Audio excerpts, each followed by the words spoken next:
big colossal weapon, while they're a little bit more of an all-arounder, starts with a single-handed sword and a shield. And Iron Eye typically plays a little bit more from range. They all have unique set of skills, unique builds, and they're all going to develop throughout the course of the run. We don't know what they're going to look like here coming into that final fight against the Night Lord. Starting on the early game too, though, so we'll see how these guys, mash up in a few of these camps. Their weapons will change over time. It's a 3-day experience. This is day number 1. Now, it's not going to take 24 hours every day. You guys also have a lot of packs to see, so don't worry. We'll be getting through this one. But still, a whole map to be able to play with.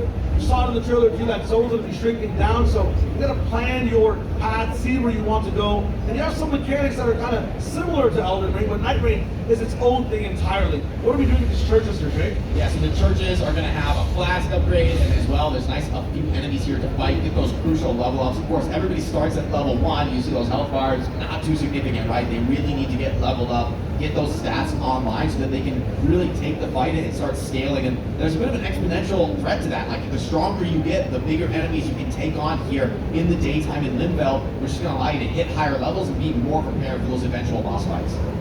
Yeah, big thing too for me when I'm playing Elden Ring specifically, I don't know about you guys, fall damage is a thing that's there. Oh no, the jump is not going to really matter. There's no fall damage in Night Ring, so that's going to be fine. Where you want to go? Some cheers. Now, when you do go back home and you play Elden Ring, me and Jake not responsible for any lost speedruns, not responsible for any lost runes. So that's on you. For these players though, they want to gather up as many runes as they can. I don't know about you, but I'm going to be playing nothing but Night Rain as soon as it comes out. Iron Eye, took a shot to the back though. The Outwear Couchers, serious threats, and going down this early needs to get res. This is what happens in Night Rain. It goes down, you can res them by attacking them. But this is a tough camp to take on at such an early level. Remember, they're all level 1. This is a big risk they're taking. Axe Champion needs to get res. Iron Eye needs to get into this fight as well. And this isn't even really the mini boss yet. So this fight is getting a little sketchy. Daytime, you do have options to recover from this situation, but this is going to be a major time loss for them. Yeah, time is a big factor in this one. If you're not gaining XP, you're basically losing XP, kind of standing still, not having much there. Nice dodge roll at the very top again, dodging a few more shots, but 2 members down. The Raider having some trouble. What happens when you die during the day? Someone can't pick you up, your body times out, Jay. Yeah, if they do end up dying and wiping here in this daytime, they're going to respawn, but it's going to cost them a level and the runes that they farmed so far. At least for now, I mean, the setback isn't that significant. I feel like this run is still very recoverable for them.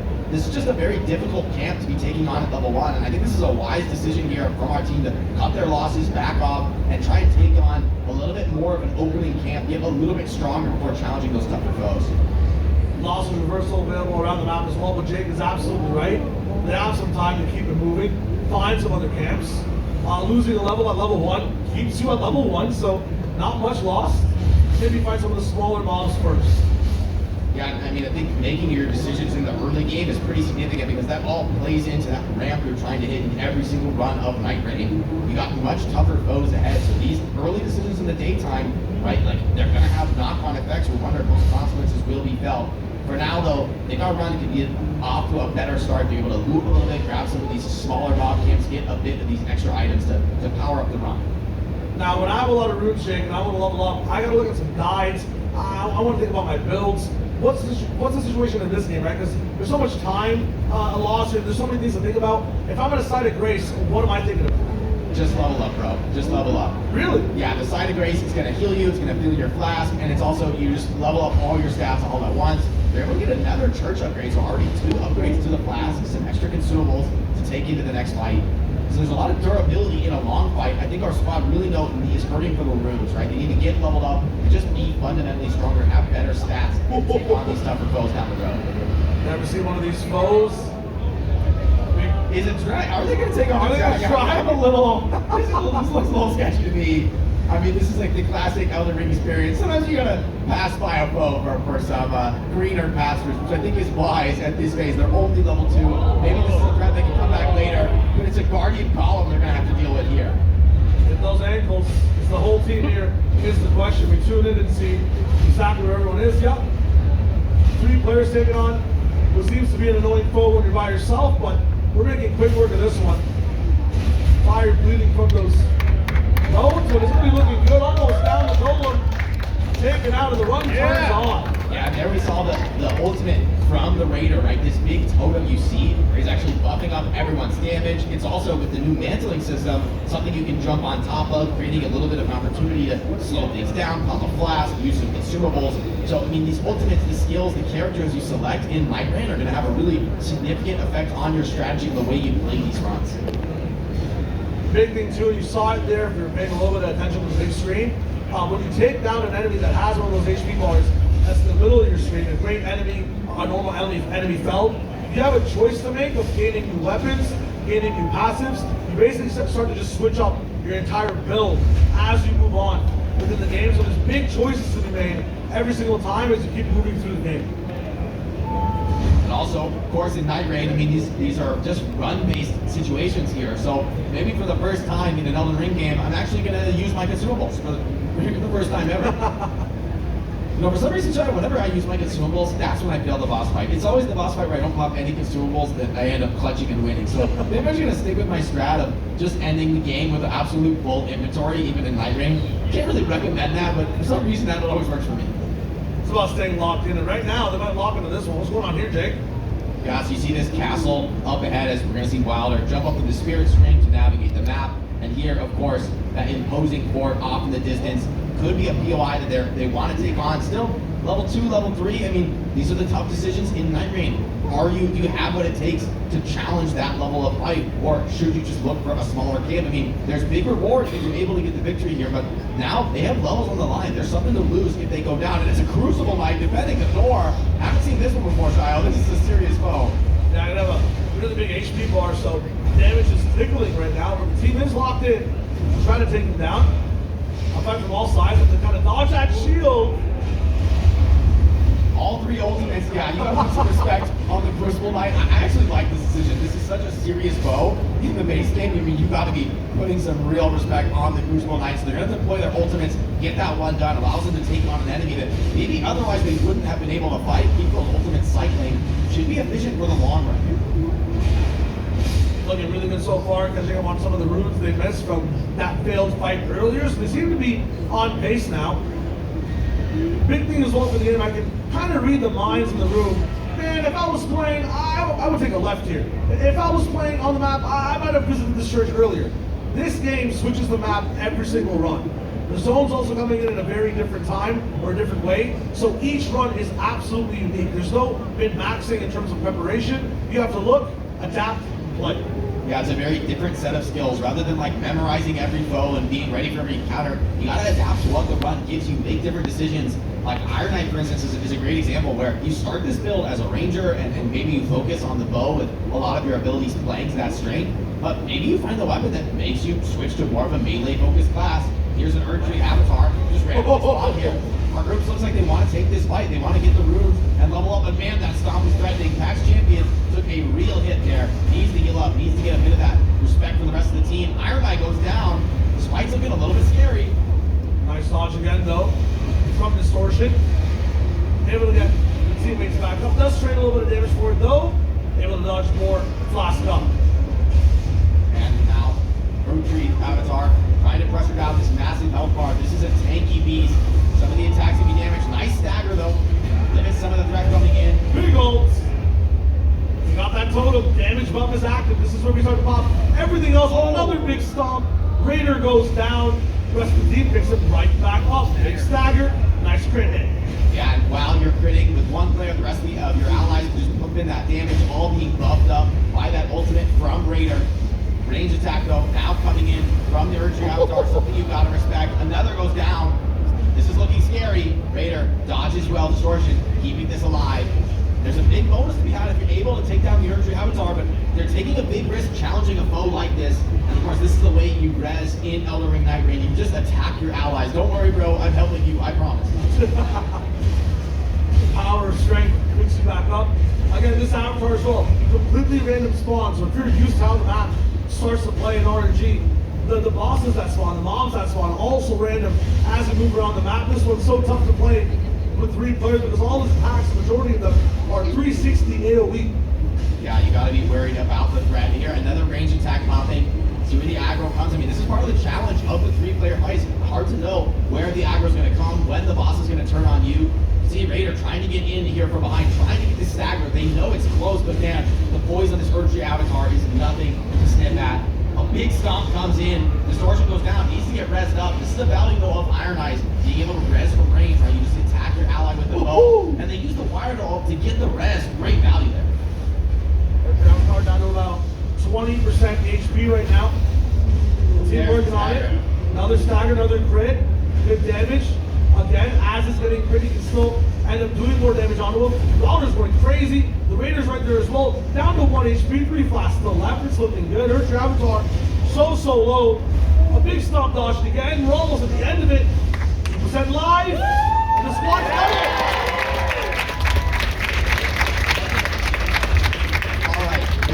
As well, they have a big decision to make on the looting. Let's take a listen in with Distortion and think about how are you guys feeling in this run? How's it going so far?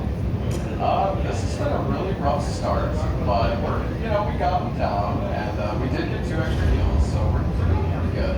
And we got 8 keys, so we can go into this jail as well. Not doing too bad.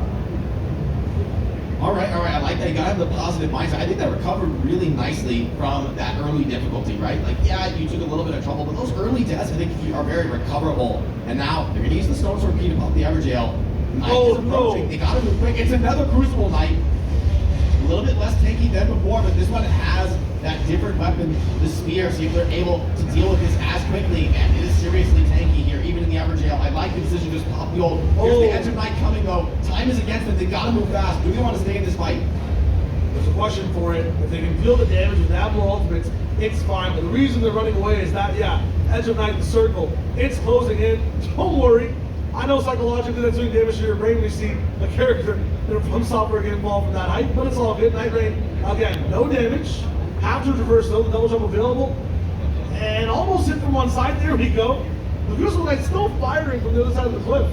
Yeah, I mean, and that's the tough decision in every run of Nightbane is the clock is against you. Now there's just a Red Bull from Radagon here. Just to deal with, you just make your rotation more difficult. Do you want to stick around for this fight or just keep running for the zone? I think it's a good call from our team, but they lost the Stone Sword key, right? They took the risk on that Evergaol. It didn't pay off. Now what's the recovery plan? They've got some runes to spend. Maybe finding a site of grace that's a reset out would be good. And here it is, right on the horizon, just when they needed it.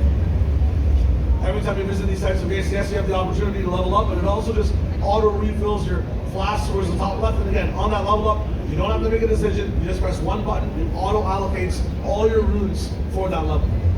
Yeah, leveling up is, I think, really the most crucial way to get stronger. It makes everything better. You know, your HP, your FP, your stamina, everything is going to be a little bit more effective. And when it comes to taking on those bigger bosses, I mean, come on, let's be honest. We all level up bigger here. I'm not a level 1 run enjoyer. I like to get those big stats online. So you need to get those level ups. That's why you got to clear out these camps so quick. We're still locking in, taking down a few of these mobs. After the back circle, kind of closing down here. Wondering, do we travel to a new place for the first boss fight? How does that work? Again, another dynamic thing in the game. So the circle will actually close in. Wherever its final closing space is, that is the arena. If it's half a cliff, it's half a cliff. If it's in the water, it's in the water. You have to adapt to where the game is stated. Yeah, and that difficulty, you know, is part of the game. It's like deciding how you're going to navigate in each unique run. The circle is going to close down to a final boss arena where our players are going to have to take on a new challenge. The grab, yeah, I don't think I've seen anybody fight the grab. It's like everybody respects the grab. They all know what kind of threat it can pose. Nice shield there, a couple finds for Raider before he takes that Spirit Spring up to that final fight. Uh-oh. Oh, he just barely makes it up the cliff. That was a little bit scary there. You don't want to fall down at the edge of night, especially right before the boss fight. This is critical. Every resource needs to be brought to bear. Everybody's logging in. When you look at these boss fights as well, at first, you can see the ring just stops to close, and you kind of have these sense of how big the arena is going to be. Then it's going to be mobs spawning in at first. You fight the little guys, then the big boss spawns in right afterwards. Yeah, just watching this, I'm like, I can't wait to play this with my friends and be like trash talking my friends when they go down. I'm like, come on, bro, we want to stay up through this. These are the early mobs. Shouldn't be too much of a test for our experienced players. However, it's all about saving those resources, getting through, because of course, you know there's a boss coming. We're in a ring. It's not too complicated. He's going to come. The bigger rest of the base. Now think about it. Justin woke up, put on his shoes, and just walked the backstage, trying to have a good time. He's playing Night Rain for you guys right now in the crowd. Let's hear it for the team still playing. Get you that exclusive swag. There will be a little bit of a mini boss here too that has a little bit more HP, but go quickly take him down and you hear the bass. You see the mist. The boss they face, the Bellbearing Hunter. Immediate ultimate deployed from Raider, wants to cycle that, wants to put the damage down. Bellbearing Hunter has a pretty challenging moveset, but Raider's unfazed right now, full confidence, taking the fight straight to this boss. Iron Eye, meanwhile, is just pumping damage, using that buff, using remarks, stacking those amplifiers up. And I mean, this Bellbearing Hunter is kind of getting clapped right now. There's the ultimate from Wilder, able to put that explosive strike on, and they get an early stagger. The Raider had an axe, switched towards more of a samurai sword. Has that weapon art that's able to, you know, get the clip going as well. But that dynamicism again that's built in this game, it's huge. More damage dodged, all players active. There's arrows sticking out of this guy. He's trying to aura farm and walk slowly. I mean, my man, you've got 3 players on you. It's time to get active. Yeah, here he comes, turning it around to the Bellbearing Hunter. But man, these lead procs are massive from Distortion on the Raider. Now the aggro comes toward the Bellbearing Hunter, and he's so incredibly low. I think our heroes are going to deal with this one. Absolutely no problem. Beautiful damage, another stagger. Surely this is it for the boss. They're going for it.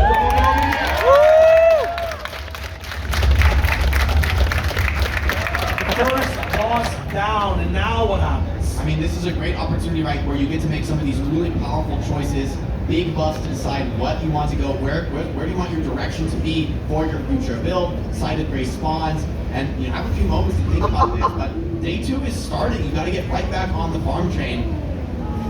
I've been watching for some of these buffs. I think our man on Team Band, I just picked the buff that says sudden enemy death on damage. On rare occasions, the enemy will just die. And for Iron Eye, you're firing so many arrows over and over again. I mean, that's a big buff. You kind of like a random crit chance. You triple go front stop fast, and you're like, oh wait, what's the number? And it's like, well, you're gonna have to read 25 pieces of lore. The secret is in a book in another castle. Well, this one's straightforward. This one's good. We get to lock in. Again, both in this game amazing, as well as they are in Elden Ring. Over here, Night Rain, unlimited arrows, right? So you can keep firing, go over and over again. We found another Guardian Golem. We saw how long it took them the first time. This time, on day 2, before he's able to get up, before he's able to turn off the alarm clock, the Golem goes down. Woo! This is dirty, man. Bro's still in bed, and it's not even giving him a moment's reprieve. But that's the name of the game in Night Rain, right? You got to move quick through all these encounters, get that farm up, because the next night, it's not going to wait for you. So that's damage. That's one big difference between day 1 and day 2. Jake, what else is there for day 2? What is the situation in day 2? What does the squad do differently on the second day? I think the biggest difference really is just how much stronger you are, how much more geared up you are. I think I've seen a lot of runs, people just going much more aggressively, taking on more fights with mini bosses. If you see a random boss spawn, you're much more likely to take that gamble, take the risk. You want to get all those buffs stacked up and online before you take on the final foes of the run. Now, Distortion, our influencer was playing, was talking about how, you know, they have a little bit of a comeback story happening. It was a rough start. How are we looking now, checking in with Distortion? How are you feeling? I feel good. We're going to win this one for you guys. Woo! I love to hear that one. Confidence is there. I mean, they look good. They have some build specs going on. Traversal is, you know, 5 out of 10 so far for them. They're learning. You can hit or you can run. Distortion, meanwhile, just dominating the camps, clearing through on the Raider, getting pretty far ahead of the group. But hey, I mean, I think some of the value when you get a little bit stronger is you can take a little bit more risk. You can split up and clear camps alone. And I think one of the things is fans get their hands on Elden Ring, improve at the game, understand it more deeply. People are going to start pushing the limits. I mean, you see the ridiculous speedrun strats people pull out of this game. Here's the ultimate right off the rip, instantly stunning these Banished Knights. And man, Distortion is just fearless. He's taking this on solo. Taking it on solo, taking a few hits as well.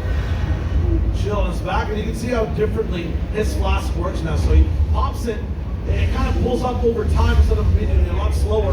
But he has a big buff to his damage, to his stamina as well. So he'll rock with that one. Soloing this game once again. Crazy feat, dodging swipe after swipe on these Banished Knights.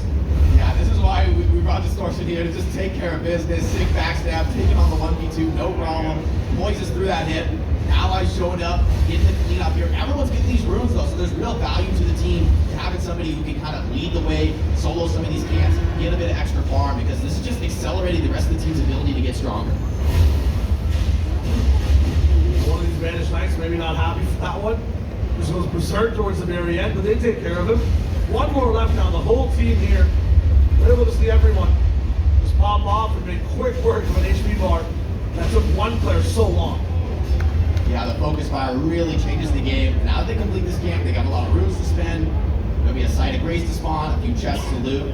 Distortion's making quick work of this one, trying to get as strong as possible. There's still quite a bit more time left in this day, and the levels are really getting up there. Level 8, level 9. I mean, we've seen some runs get up to like that level 10, level 11, level 12 even threshold. That's when I think your power level really starts to peak. You really start to hit the potential of your build. Let's see where the team elects to go next. The circle is closing. We got to make some tough decisions about where they want to visit, where do they want to use their time.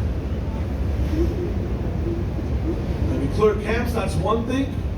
But you know, there's certain types of players that play the game. Again, I have to make sure in my head there's no more than. But the one thing that's also available all the time is exploration, right? So if you like searching for chests, there's loot in there as well. It's not just the enemies. Now we have more Banished Knights that come in. These ones pack a little bit more of a hit. The teams here take these ones down quick. They get even more of a big buff. Yeah, and Raider took a pretty nasty hit there off the rip. They're splitting so far the aggro, cleaning these knights up one by one. And the Evergoal, I mean, these are some tougher foes. It's your choice to try to fight this with your Stone Sword key, but there's also some pretty powerful buffs to be had if you're able to win this fight. Pretty powerful level ups, and that's really the name of the game on day 2. You're a bit tougher, your builds are a little bit more online, and you're able to really take the fight to stronger enemies. You see these Banished Knights have some pretty powerful attacks, a lot of poise, hard to get the staggers in. Nice backstep though by the Raider. Should be finishing off this knight. About 1.5 more left. This is giving me flashbacks from the Commander O'Neill fight in Elden Ring. Like, oh boy. When he starts doing the spin move, just run, bro, just run. Nice egg down. Okay, the team making good progress. Let's hear it for them again, day 2. Attack power, runes, big decisions to make. Again, will change the way you do your run. And once more, this backs the Theater Dome experience.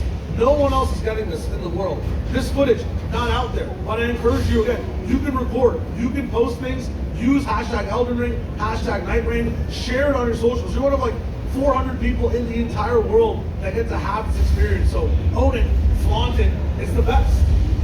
Where else do you see that these guys just fighting, you know, epic bosses out of the field in this game? Immediate totem pop from Distortion. They're putting massive damage in here onto the Red Bull. Able to clear through this with the help of that damage buff. Still though, the Bull strikes back. They get a nice stagger on it. Should be able to crit and finish this guy off with the rest of the focus fire. Well done by our squad. Wow, great enemy. Is that a wolf or a stuffed animal? I'm not sure. They kind of treated it the same way.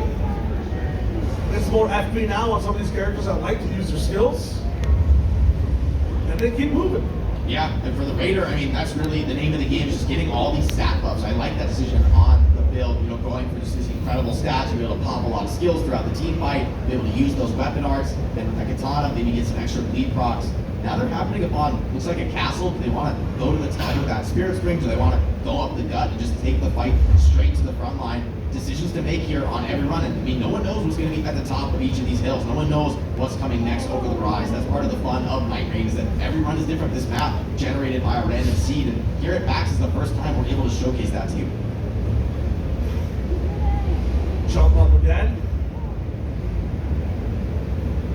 And yeah, another church means those flasks on the top left, if you look towards how many there are, as soon as we just touch this pedestal, this whatever the official name for it is, it's just on Earth.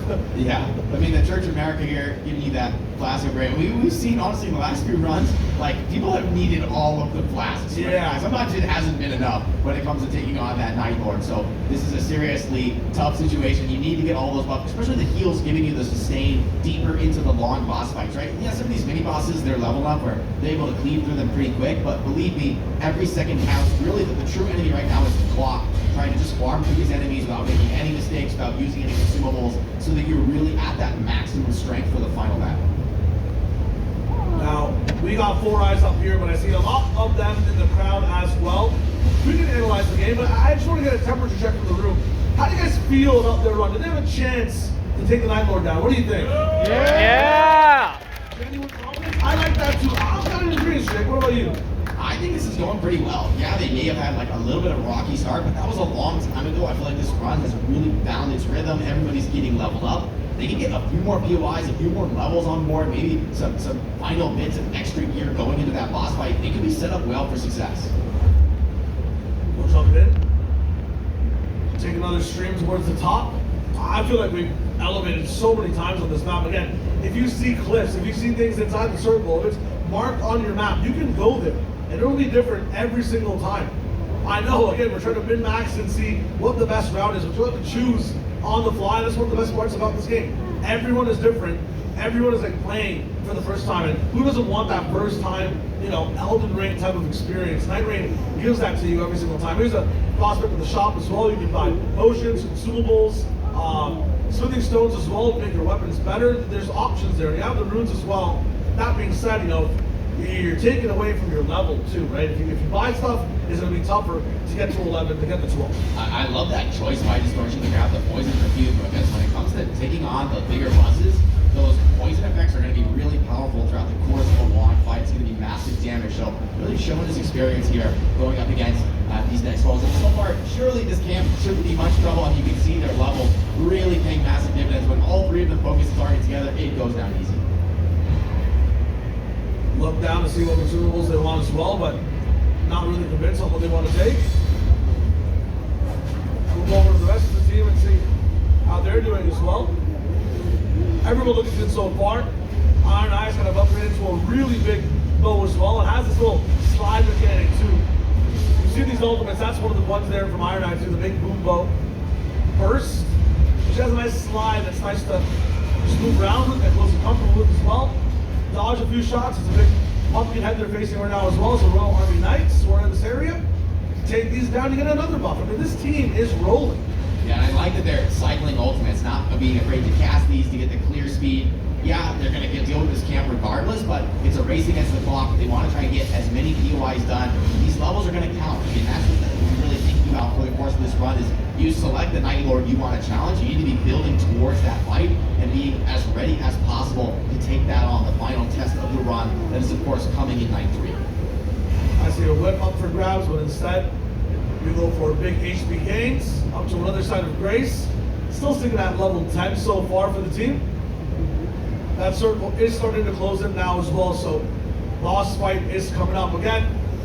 The prize so far, if you do see this team go all the way through, is a winner's ribbon for every single person inside the crowd. It's a very exclusive type of swag, only available from this booth in PAX C. So when it comes to Elden Ring merchandise you kind of have, or the Elden Ring gear that you have overall, it's only available here, only available if we see Justin win. So let's hear it for him again.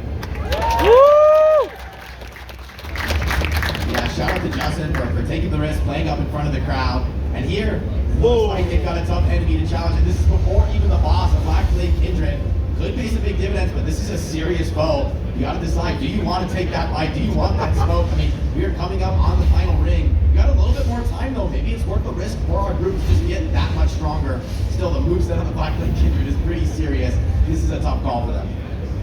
Gonna back off slightly, don't want to risk anything, don't want to unintentionally go down before we end up taking down the boss as well. So they'll just choose the more passive route, the less risky route. And yeah, lots of other things available as well. We have talismans, different rings to be able to wear too. It's really cool. Yeah, everyone's grouping together now. They're going to step away from the luck.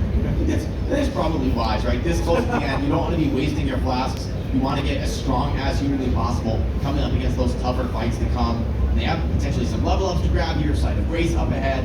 Iron Eye looks like they might be able to hit level 11 before the night 2 boss. I think this is like one of the best runs we've seen from Iron Eye, really getting statted, which is going to be critical when it comes to dealing that damage for the final boss. You really need absolutely everything maxed out. Yeah, we've seen Iron Eye clutches all throughout the day. We've seen some really cool stuff from this character. Having a higher level means more damage, and that's what this class specifically is all about. Good movement, good damage, good range. Yeah, I feel like specifically against the Night Lord we're going to have to see today, it's a great opportunity to show what Iron Eye can do. And this is also at PAX East, both Raider and Iron Eye being shown for the first time, so no one else has seen what these characters can do, seen them played live in action. So that's just a little taste you guys get for being here at the Night Rain experience at PAX East. Circle will start to close once again. Waiting on these guys to find maybe just one more mob that might be available all around here, but things look pretty barren as they've kind of killed everything so far. Yeah, it's a tougher decision. Do they want to come in and clear out one more POI? Let's take a listen in with Distortion and see what you guys are thinking coming up against that Night 2 boss. I wanted to get some more XP at another level, but I don't know. I'm probably just gonna wait. It's actually closing slower than I expected, though. Maybe I can do just a quick little jump here. Oh yeah. All right, well, Distortion's going to grab a couple extra runes, swinging in here with full confidence, playing on really the limit of the zone. But good at the time to make the run back in. I think this is it's a risky move, but it's one that I think will pay off. I think it's perfect read here. Getting just a little bit of that extra farm could make the difference when it comes to facing off against the later enemies. But here, the circle closes, and once again, they'll have to face another boss fight here at this Night 2. And the Omen spawn in as the mobs. This is not even the boss fight. This is just a pre-fight, something you're going to have to deal with.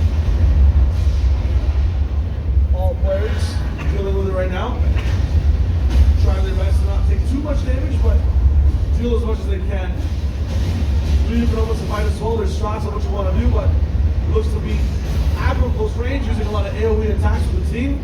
Smart approach towards taking this one down fast.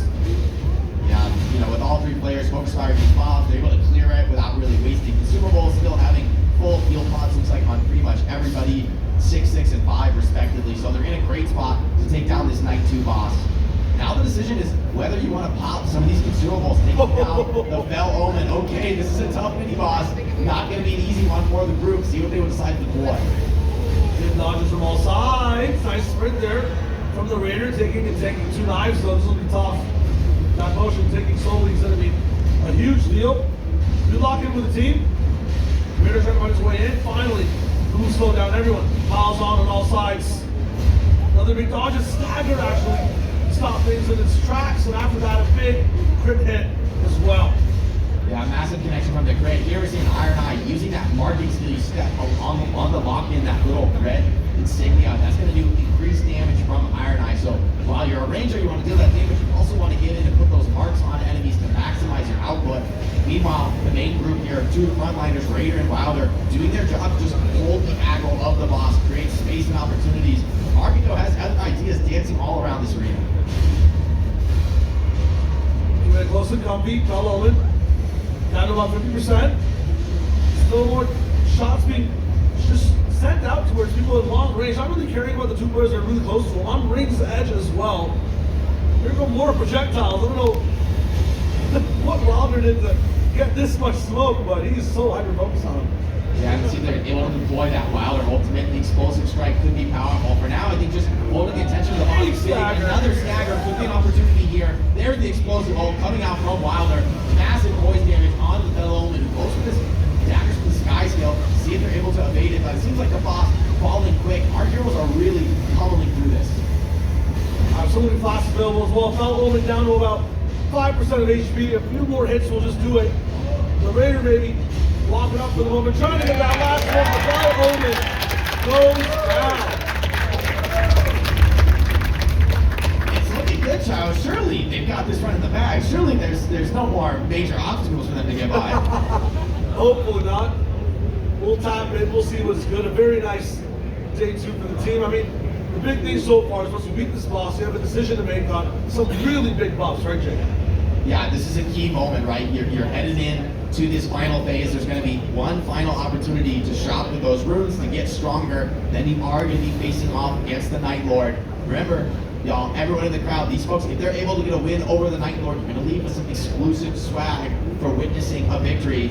Justin, as well, playing on stage. If you're able to get the win over the Night Lord, you are going to be leaving with an I Felt the Night Lord t-shirt, exclusive only to PAX East. So let me hear PAX East for Justin. Do you think you can do it? Woo! Let's go, boys! And as they cross the bridge, we'll see see them think, talk about what That looks their so sick. game plan is. I'm going to tune in with Distortion really quick. What are we thinking right now? What's the approach here towards the very end? I'm feeling pretty good about this. We're level 11. We got. I tried to prioritize getting all the heals, so we got a lot of like endurance. So I'm feeling good. All right, confidence from Distortion. I mean, I'd like to see it. The Dodgers have been on point. They're going to need to be, though, to take on the Night Lord here as our heroes open the door. Nightbearers going to be taking on this challenge. See what they're able to get done, of course, in the final boss.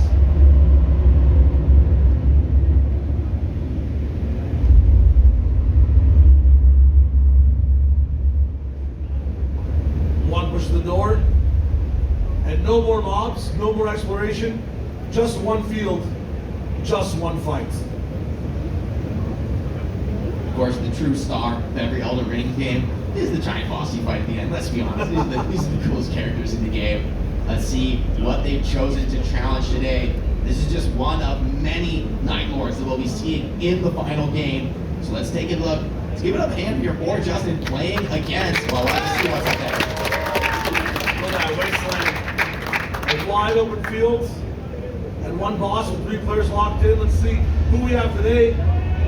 It'll be Gladius, the beast of night, a 3-headed dog just ready to chomp down.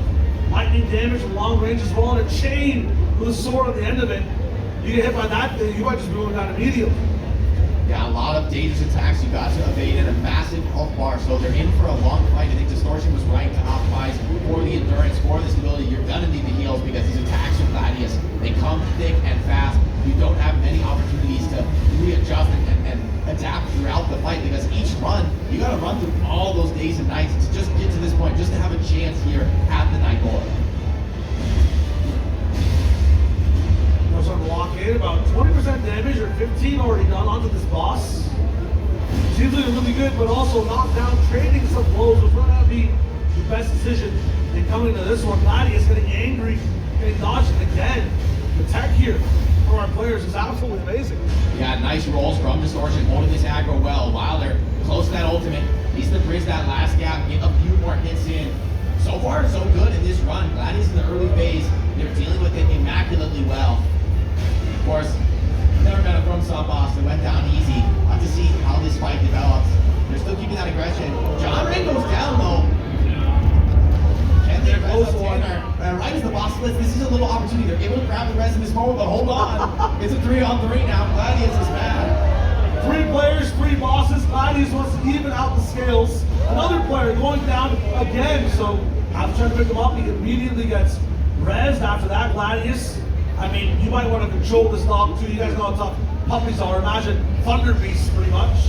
It's going to be tough to make them go where you want to go. So even if you want that 1v1, a dog might just attack you from the flank. There it is. A 2-on-1 again onto our Influencer Distortion. Having a tough time with this one, but dodging every time it can. 5 flasks still left, attack from the back again. Down to about 20% HP. He has to back off, find some reprieve, pop that flask, and back in there. Nice dodges from Distortion, holding a lot of aggro in this split phase. This is when we've seen a lot of run ends. Justin, the fan playing on stage for y'all. Do you guys think he can do it? I mean, this look, you got a Rocky. Woo! Here he is, his POV. Locking in with that curved sword. Nice dodge as the jump. Creative from Justin. This man knows games. He's got some sauce. You gotta respect the jump dodge and nice Sidestep? baiting Gladius into that. All right, we got some swag here. Who is this guy? Wait a minute. Still locking with it. He's just eyeing down Gladius. Yeah, playing with full confidence here into this beast of mine. It's almost down to half HP. Still with a few heals left. Our Nightbearers, I think, doing pretty well so far in the fight. Woo-hoo! Stagger on this boss, but it's far from easy. You gotta be careful with that sword. Nice big stagger coming in. Have to capitalize on it. Let's go.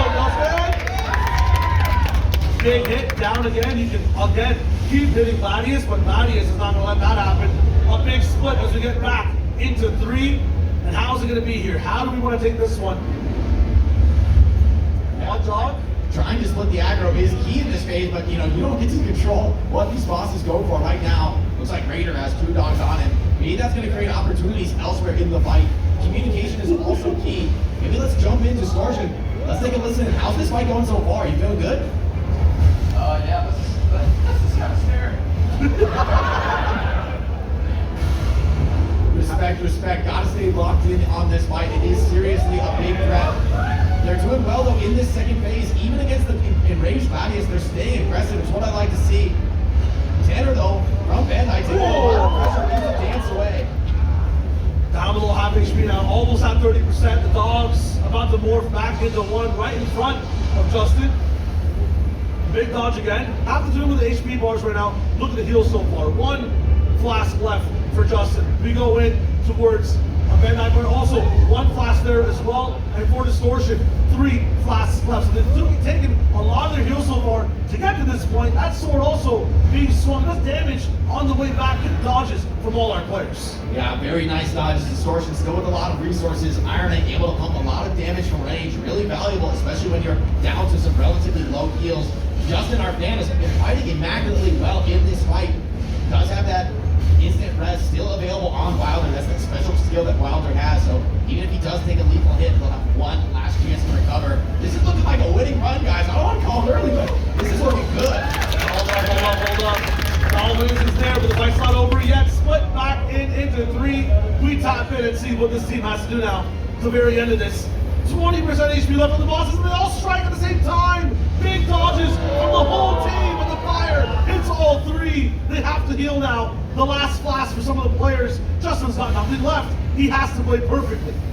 Justin trying to hold the aggro with the 3 split dogs. It's kind of every man for himself out here, trying to stay alive, trying to keep this fight going. The last moments are when Gladius is at his most dangerous. Our heroes need to keep fighting this one out. John Rain goes down. Justin is low. We need a carry from Distortion here. He's got to survive this split phase. Surely it won't last too much longer, but he's taking pressure. Okay, Justin going for the team, but there's dogs right behind him. One more swing and a dodge afterwards. The dog barely swinging his back. Gladius now down to 10% HP. So close. Gladius reforms, low HP. Iron Knight trying to do what damage he possibly can here. The Big toughness is total. massive. Justin goes down, needs a res in this fight. Oh! Get him back into this. Big hit now. Down towards the last 10%. This is where things get finicky. This is where we see a lot of runs actually end because you're not sure if you want to deal damage, you're not sure if your fingers can keep up with the pressure, and you're not sure if you want to res your teammates. Lots of it's required to get John Rain back up. A big dodge here again, and a double, a triple, Distortion with the moves. What was that? Gladius don't want him to split. Want to take him out now. If this boss splits back into 3, there's going to be trouble. Big sword dodge. The pressure taken by Justin, dodged again. Huge for Don Rain. Now the damage needs to get in. The house. Woo! Let's go, boys! Splits into 3. We have to take him down. The last hit's available. 1. Need 2. Almost there. 2 in with Justin. He's going for it. 1 swing and another. It's enough. One's down. And almost there. Can he do it, Justin? Yeah! Woo!